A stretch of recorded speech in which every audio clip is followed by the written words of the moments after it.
when we make that shift to the long term, and I'll show you the how as well, and I'm also going to give you a very potent perspective shift, which I thought of on my plane home from Poland the other day. I was like, oh my God, how have I never thought about this before? But like I said, this makes it more enjoyable, more inevitable, and faster. And I'm going to tell you why. It makes it more enjoyable because it allows you the space for more inspired and creative ideas. Like if you're like, oh my God, I must hit this goal within the next month. Yeah, it's going to be really hard to have space for creative ideas and let those flow to you. It also takes the heaviness and the pressure away. Your whole outlook changes. Things become more fulfilling, things become magical, things become juicy, you know? And decisions become easier to make. If you are focusing in the long term, if that's the realm you're playing in, it's very easy to take a step back and figure out what the right action steps are for you, because something could come up. Let's say you have activity A or activity B, and you're trying to figure out which one is actually the best one to take right now.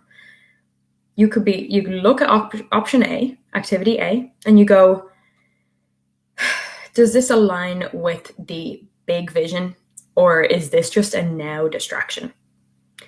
And you look at option B, activity B, and you go, does this align with the big vision, or is this a now distraction? Because there are so many distractions these days. I follow people who inspire me and whose content I love, that activate me. But sometimes it's just a lot of noise. Like a lot of it could just be a now distraction. Some of it could be the next big thing. Some of it could align with the big vision, but it's such a game changer to be able to drown out that noise. And that is so much easier to do when you are aligned with the long term. Also, it's more enjoyable playing in the long game, because it's not the end of the fucking world if you get sick or something, or if something just external happens, maybe in your personal life or whatever, because it's all just part of your journey. And it's going to be part of your success story when you tell your story in 5 years, 10 years, whatever. It's part of your story. Whereas if you're trying to get some big goal done in the next month and you get sick, you're like, fuck, I don't have time to get sick right now. I literally don't have time. If I'm sick for a week, I only have 3 weeks. That's only 75% of the time. Like, I don't have time for that shit, you know? Uh-oh, I'm out the other side of my 3-minute window for my coffee. It's going to get a little cold now. So that's why the long term makes it more enjoyable.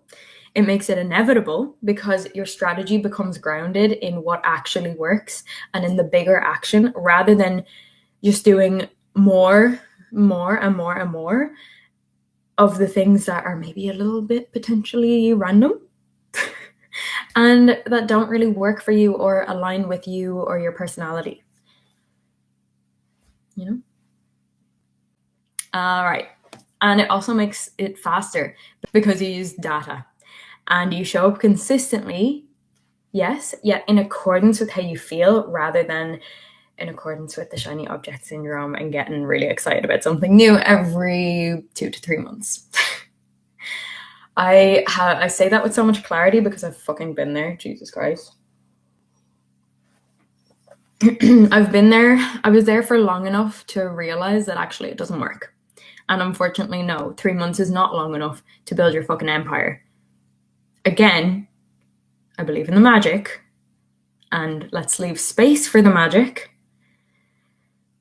But let's focus on the real long-term strategy so that it has a real foundation to fall back on. Once you realize this, that 3 months is not long enough to build your fucking empire, things feel so much lighter and so much fluffier. And it's definitely not long enough to build your fucking empire if the results are something that you want to sustain for longer than its own 3-month period.